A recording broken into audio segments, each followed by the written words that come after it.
The test, Titan. It's strong wind, but doesn't matter. We go. 5 shot. Start.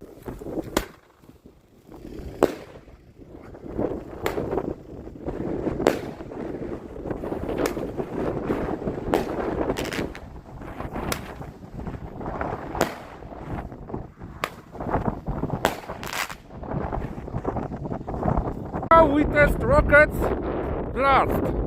Let's go, guys.